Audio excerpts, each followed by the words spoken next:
Every one of us, at some point, feels like life is spinning out of control, whether it's a lost job, a broken relationship, or just the chaotic pace of daily routines. These moments can leave us feeling helpless and overwhelmed. But what if I told you there's a way to not just survive these challenges, but to thrive amidst them? Today, we're going to dive deep into the wisdom of Seneca, an ancient philosopher who mastered the art of maintaining peace in a tumultuous world. His teachings on Stoicism aren't just philosophical musings, they are practical strategies that have powered leaders, thinkers, and individuals through the ages and can empower us today. By the end of this video, you'll have a toolkit of Stoic principles to help you cultivate mental toughness and reclaim control over your emotions and reactions, no matter what life throws your way. Stick with me, and let's explore how these ancient secrets can be applied to modern life for a calmer, more centered existence. If you appreciate what we're doing here and want to support the channel, a simple, free favor I'll ask from you is to hit the subscribe button. It helps us keep bringing content like this to you. Also, I encourage you not to skip any part of the video. If you're here, you're not like the majority. You're someone who sees the value in diving deep, so consider yourself an exception. Number 1. Focus on one activity at a time. Seneca's wisdom, to be everywhere is to be nowhere, captures a crucial principle that is often overlooked in our modern rush to do more and be more. The idea of focusing on one activity at a time is central to Stoic philosophy and can transform how we approach our daily tasks. In a world that celebrates the myth of multitasking, we need to pause and reconsider the effectiveness of this approach. When we try to multitask, we're spreading our attention thin, which can lead to increased mistakes and decreased quality of work. Marcus Aurelius, another revered Stoic philosopher, echoed this sentiment when he advised, "Concentrate every minute like a Roman, like a man, on doing what's in front of you with precise and genuine seriousness, tenderly, willingly, with justice, and on freeing yourself from all other distractions." This focus is not just about improving productivity, it's about cultivating a quality of mind that values depth over breadth. Focusing on one activity at a time allows us to immerse ourselves fully in the task at hand, whether it's a professional assignment, a personal project, or a meaningful conversation.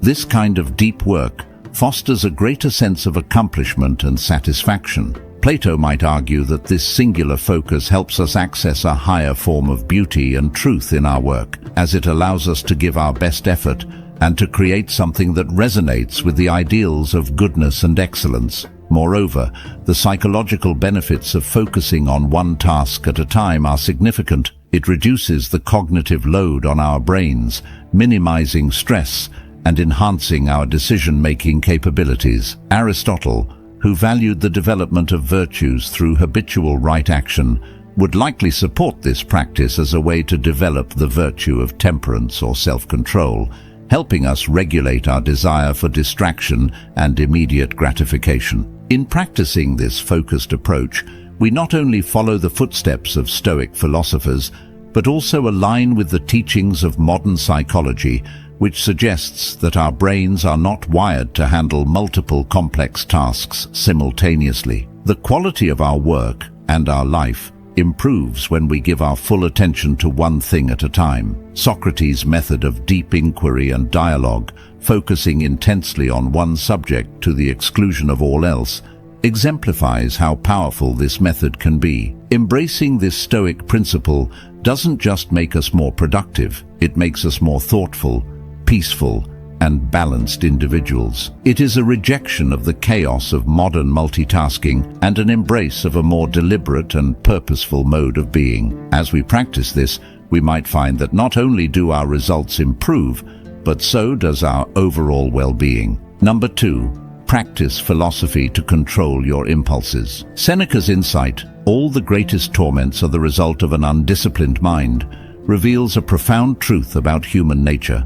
Our unchecked impulses can be the source of immense emotional turmoil and suffering. Stoicism, which emphasizes the importance of self-control and rational thinking, provides us with a framework to address this challenge, rather than suppressing our emotions, which is neither healthy nor sustainable. Stoicism teaches us to understand and manage them. The process of managing our impulses begins with self-awareness. Epictetus, another Stoic philosopher, famously said, "No man is free who is not master of himself." This statement highlights the necessity of self-mastery in achieving true freedom and happiness. By becoming more aware of our impulses and the triggers that set them off, we are better equipped to handle them rationally. This doesn't mean denying our feelings, but understanding them deeply enough that we can respond in ways that align with our long-term goals and values. In the realm of philosophy, Aristotle also spoke about the importance of moderating our impulses through the development of virtues. He believed that virtue lies in finding the balance between excess and deficiency, a concept known as the golden mean. For instance, courage is the mean between recklessness and cowardice. Applying this to impulse control, we seek to find a balance between spontaneous reactions and complete inaction, aiming for thoughtful, deliberate responses that reflect our best selves. Moreover, practicing philosophy as a guide to controlling our impulses involves cultivating rational thought as a habit. Marcus Aurelius, in his Meditations, often reflected on the importance of aligning thoughts with rational and virtuous principles. He wrote, "You have power over your mind, not outside events. Realize this, and you will find strength." This perspective encourages us to focus on our internal responses rather than external provocations, thereby gaining greater control over our impulses. By critically examining our impulses with the aid of philosophical wisdom, we can begin to make choices that are not dictated by fleeting emotions, but are the result of careful thought and reflection. This practice not only strengthens our mental fortitude, but also helps us live more harmoniously with our values. It leads to a life where decisions are made not in the heat of the moment, but with a clear, composed mind. The Stoic approach to impulse control is about cultivating an inner dialogue that constantly questions and assesses our instinctive reactions. It is about making philosophy not just a subject we study, but a way we live our lives, allowing us to rise above immediate gratifications and achieve a deeper sense of satisfaction and purpose. This disciplined approach to managing impulses is not just about avoiding emotional pain, it's about forging a path to a more thoughtful, fulfilling life. Number 3, stay prepared. Seneca, which is all about being prepared, famously said, "Rehearse them in your mind. Exile, torture, war, shipwreck. All the terms of our human lot should be before our eyes." This advice might sound a bit dramatic at first. After all, not all of us are navigating the high seas or entering battle. But what Seneca is getting at here is the concept of mental preparation for life's inevitable challenges, a cornerstone of Stoic resilience. Stoicism teaches us to anticipate and mentally rehearse for the worst, not to fill us with dread, but to diminish the shock and pain when difficulties do occur. This practice is known as premeditatio malorum, or the premeditation of evils.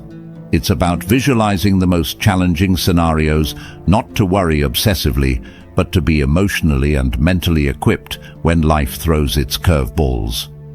Think about it this way. Athletes practice under tough conditions to prepare for the strain of actual competition. Similarly, by mentally rehearsing challenging situations, we train our minds to handle stress and adversity with less panic and more poise. This Stoic practice helps us appreciate our current state. When we realize how much worse things could be, our everyday problems seem less overwhelming.